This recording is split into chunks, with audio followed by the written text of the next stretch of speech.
నమస్కారం అండి. ఈరోజు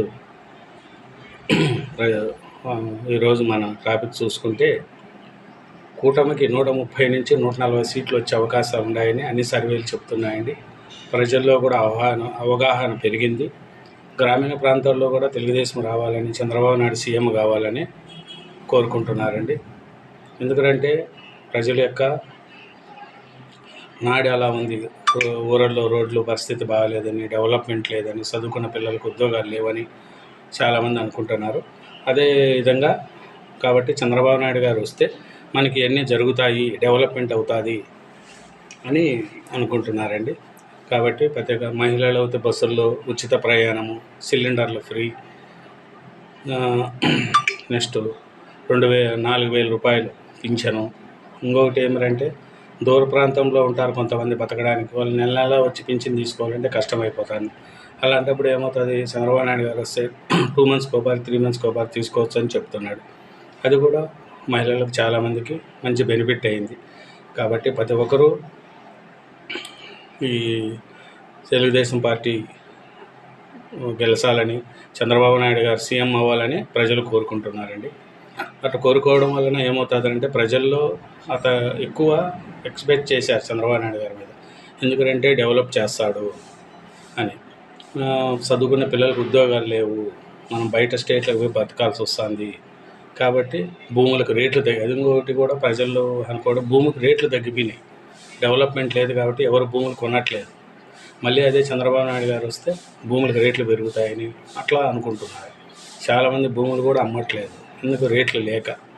వాళ్ళు అట్లా వెయిట్ చేస్తున్నారు చంద్రబాబు నాయుడు గారు గవర్నమెంట్ వస్తే భూముల రేట్లు పెరుగుతాయని, మంచి డెవలప్ అవుతుందని.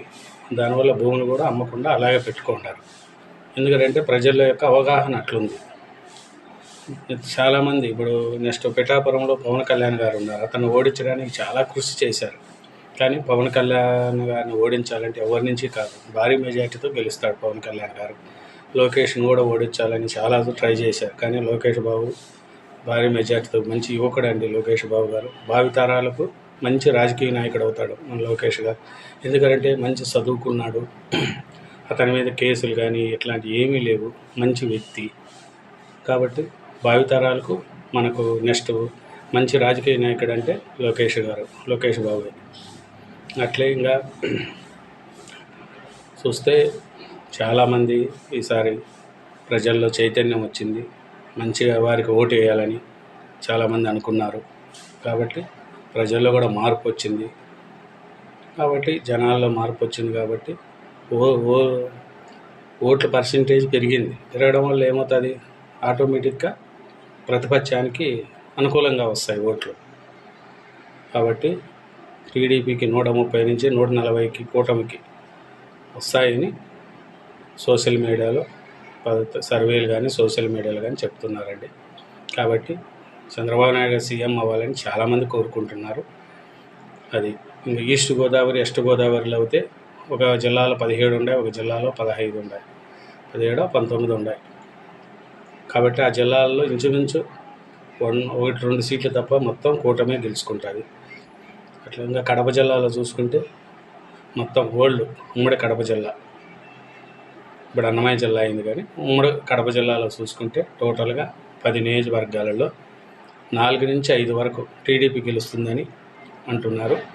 పొద్దుటూరు, మైదుకూరు, రాయచోటి, రాయచోటి, నెక్స్ట్ రాజంపేట,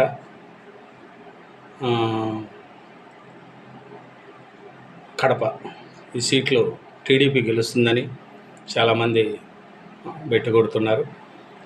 చాలామందికి కూడా తెలిసింది ఓట్ల శాతాన్ని బట్టి టీడీపీ కడప జిల్లాలో 5 సీట్లు కంపల్సరీ గెలుస్తుంది, ఇంకొందరు అయితే 6 కూడా రావచ్చు అనే కాడికి వచ్చారు.